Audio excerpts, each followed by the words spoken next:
Today I'm gonna share the best recipe I actually have. I make it so many times, everyone loves it. All my friends are asking for it every single week. It's cinnamon rolls. The amount of sugar I'm gonna put in, it's insane. So for all the moms and the dads that don't like to have their kids any sugar, swipe away. If you love sugar, stay tuned because this is gonna be lovely for you. So I'm gonna divide this recipe in 3 easy steps because it's quite a lot of work. Because we're gonna work with yeast, we're gonna rise, and we're gonna bake. The 3 steps I'm gonna show you are explained on my website. It's easy to follow. Just stick to the video, stick to the recipe, and you will have the most fluffy, soft, and amazing cinnamon rolls that fill up your living room with a lovely smell. I got all my ingredients set up here, and we're gonna start with sugar. 50 grams of sugar here. I got 7 grams of instant yeast or dry yeast. You just need to check the package how you're gonna use it because every kind of yeast is different. You got dry yeast, you got active yeast. You have yeast that you need to proof, and this is yeast I need to proof. And how do you proof yeast? Sugar, yeast, all together.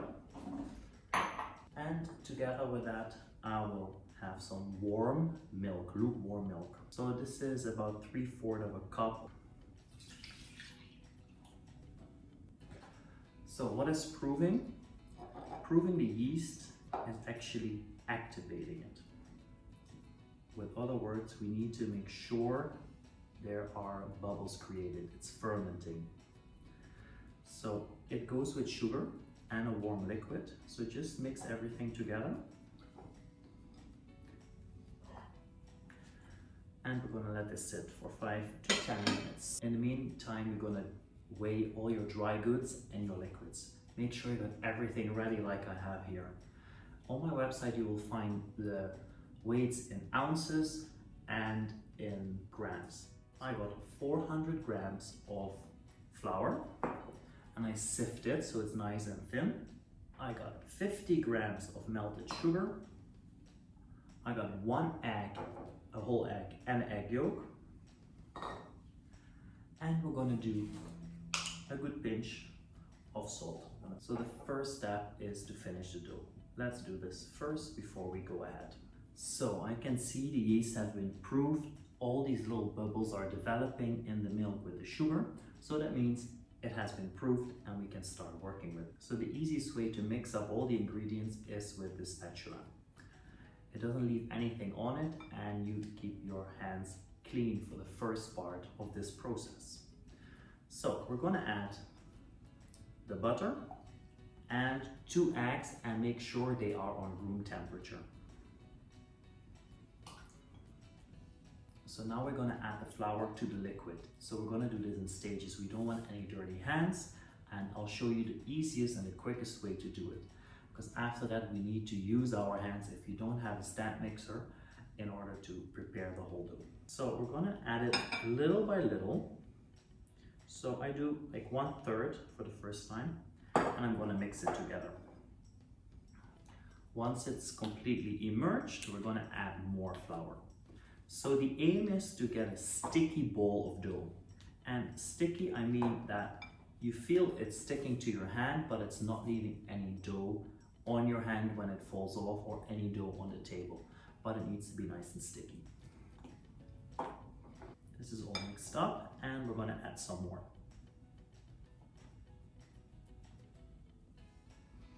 It doesn't matter if you spill around the table because we're gonna use later the working table to knead the dough. It's still too sticky to use your hands now because believe me, your hand's gonna stick all the way around. The last little bit. I'm just gonna leave this to flour the surface and to use for later if it's still too sticky.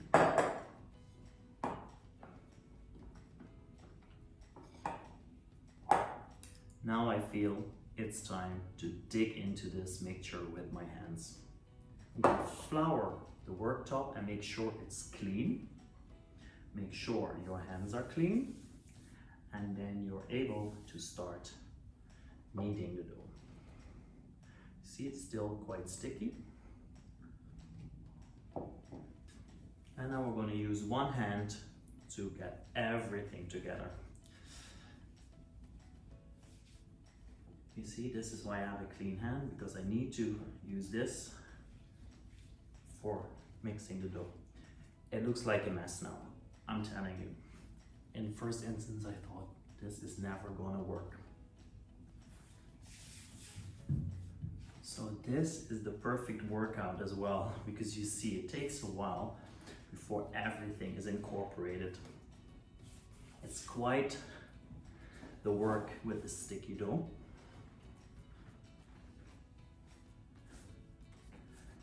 So once everything is slowly getting into the dough, we need to start creating gluten. Because we're working with yeast, that means we start developing gluten. So it turns into a nice fluffy and soft pastry when it goes into the oven. So obviously if you have a stand mixer, it goes much faster, easier, and less dirty hands. But it's good for a workout or to relieve your frustrations.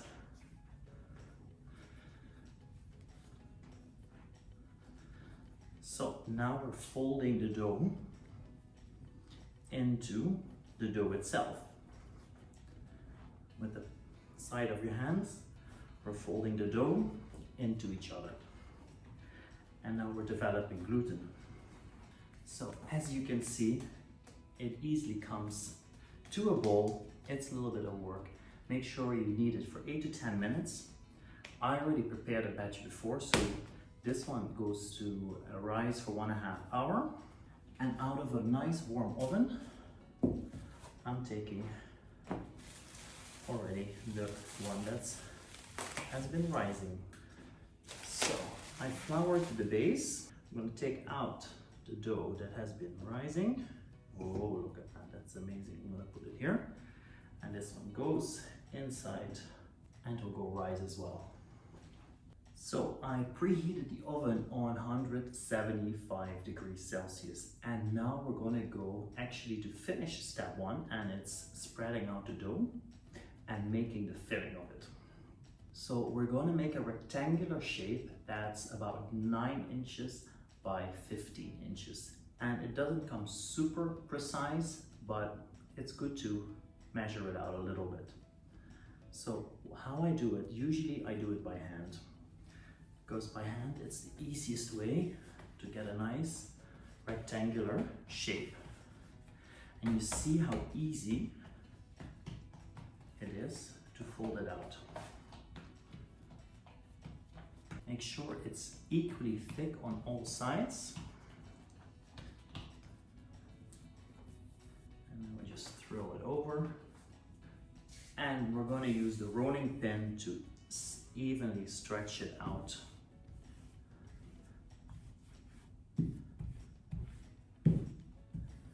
I'm happy with this. So now we need to start to make our filling, and we're going to do that with ground cinnamon, with even more sugar, and butter, and that's on room temperature and very soft, because we need to cover the whole space with butter, cinnamon, and the granulated sugar, brown sugar, not to forget. And again, the best way to put everything together is with your spatula. So I don't have a lot of cinnamon left, so 2 tablespoons. I'll just do it on the looks. And the sugar. I don't use everything at once because you need to easily try to incorporate it. And now it's time to spread it out evenly onto the dough.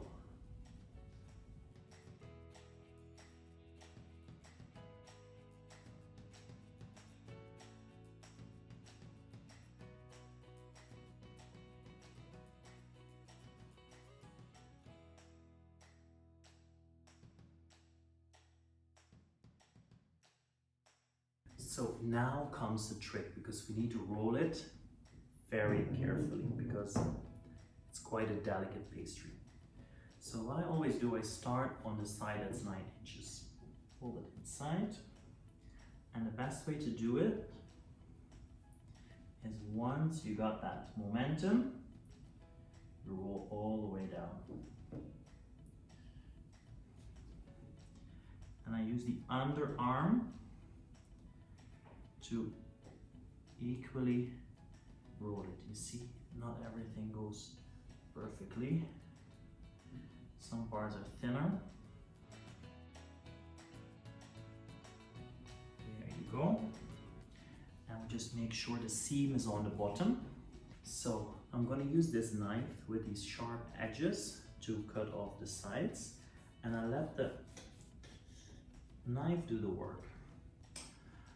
And now we're going to use our 9 by 9 inch baking tray, and we're going to add some parchment paper in it. And you see how I do it. 2 layers, easy like this.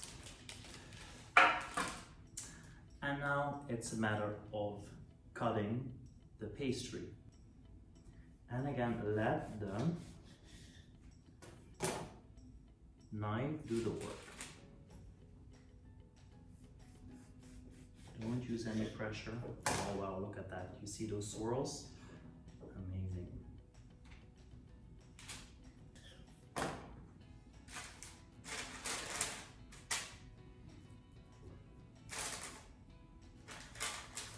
Here we go. 9 really nice cinnamon rolls, almost ready to go into the oven, but we're just gonna put them in the fridge for a while to rise a little bit further.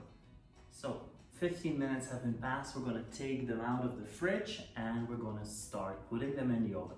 These go in the oven for 20 to 25 minutes or until they're golden brown on the top. Slightly golden brown, not burnt. So 25 minutes have been passed, and I'm gonna check how they look like, because the whole living room and kitchen smells like them. Let's see.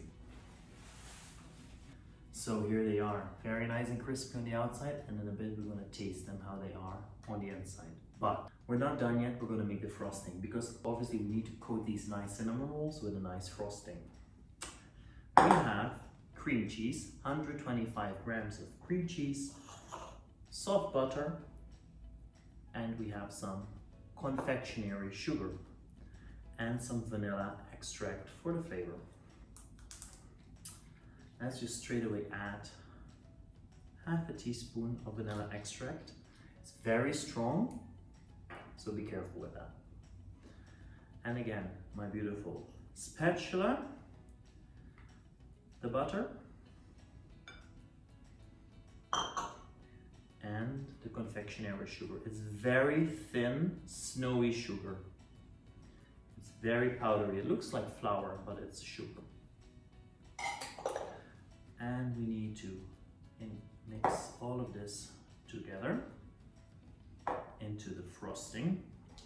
So 15 seconds and the frosting is done. You have some lumps here and there of the butter because it's not melted yet, but we're gonna pour it over the cinnamon rolls, and because of that, it's gonna melt into all the crevices of the cinnamon rolls. So this is gonna be the most satisfying part. It's still very hot. I'll do it like this.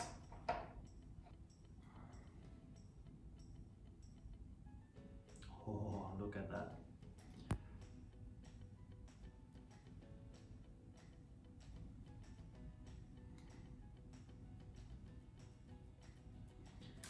And now the butter will melt into cinnamon rolls. Oh, smell the vanilla. So nice. So this is how I make my cinnamon rolls with vanilla cheese frosting. It smells incredible. I can't wait to dig in.